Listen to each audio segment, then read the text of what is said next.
قدرت اللہ شہاب پر جب الزامات لگے کہ انہوں نے بطور principal secretary martial law administrator Ayub Khan Miss Fatima Jinnah کی کردار کشی کی مہم میں اہم کردار ادا کیا ہے، اور اس زمانے میں یہ بات زبان زد عام ہو گئی کہ ایوب خان سید محمد جعفری نے تو یہاں تک کہہ دیا۔ یہ سوال و جواب کیا کہنا، صدر علی جناب کیا کہنا، کہ کیا لکھایا ہے کیا پڑھایا ہے، قدرت اللہ شہاب کیا کہنا۔ تب جواب میں قدرت اللہ شہاب مرحوم نے اپنی صفائی میں 1200 صفحات پر مبنی شہاب نامہ جیسی ذہین کتاب لکھ دی۔ اس میں انہوں نے دعائیں، وظیفے، 90 نامی غیر مرئی مخلوق کا ذکر کر کے اپنی نیکی، پاک دامنی اور سچائی پر مہر بھی ثابت کر دی۔ اس زمانے میں پوری پی کے فلم ریلیز کر دی تھی کہ اب مجھے کچھ کہہ کر دکھاؤ۔ اللہ بخشے اپنے زمانے کے صوفی بیوروکریٹ اور ویژنری آدمی تھے۔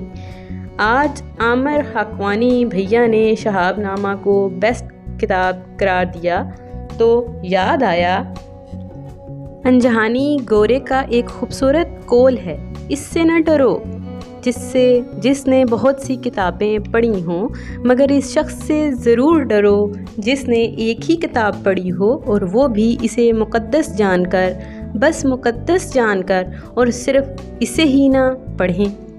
ہمارے ہاں ہر بیوروکریٹ ریٹائرڈ ہونے کے بعد انتہائی اعلیٰ اخلاقیات کا منارہ، راست گو، محبب وطن اور دین کا مبلغ نکلتا ہے۔ اپنی کتابی صفائیاں بھی چھپواتے ہیں، سب ہی تو نیک گزرے، ادھر بد کون ہے کوئی یہاں نکما، کوئی بد دیانت، کوئی مالی و اخلاقی کرپٹ۔ وطن عزیز کی تاریخ بھری پڑی ہے، تبھی تو وطن خوشحال ہے اور معاشرہ تیزی سے ترقی کی منازل طے کر رہا ہے۔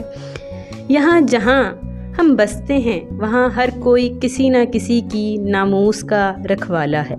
لوگوں نے اپنے اپنے بابے، اپنے صوفی، وہ بھی 3rd کلاس جعلی صوفی، اپنے مولوی کی ہر حرکت کا دفاع کرنا اپنا مقصد حیات بنا رکھا ہے۔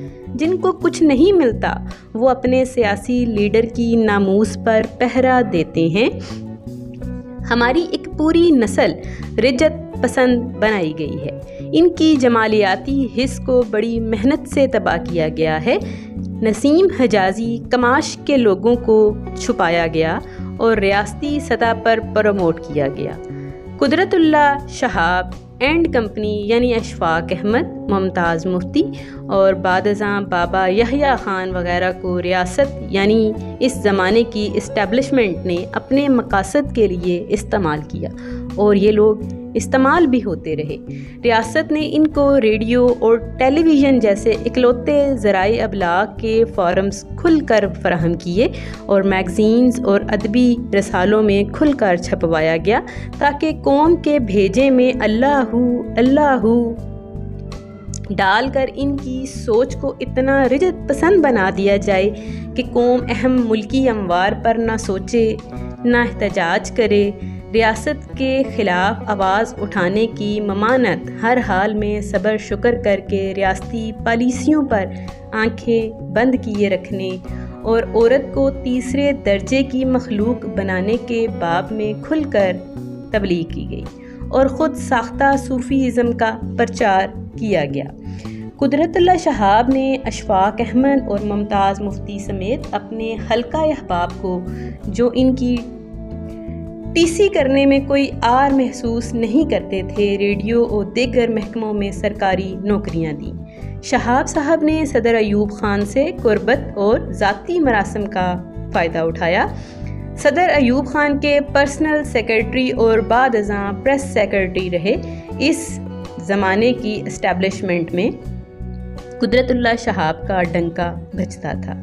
نوکری انہوں نے ابن شاہ کو بھی دی اور انشا کو اپنے خم خیال گروپ میں شامل کرنے اور اس سے اپنے مطلب کا کام لینے کی کوشش بھی کرتے رہے، مگر انشا نے اس خاص گروپ سے ایک خاص فاصلہ رکھا اور ڈپلومیسی سے کام لیتے ہوئے اپنے فن کو کسی کے زیر اثر لانے سے بچے رہے۔ بانو قدسیہ نے راجہ گدھ میں لکھا کہ اشفاق صاحب کو اس کے مواد پر اعتراض تھا، چنانچہ انہوں نے راجہ گدھ کے مواد کی کافی کانٹ چھانٹ کی۔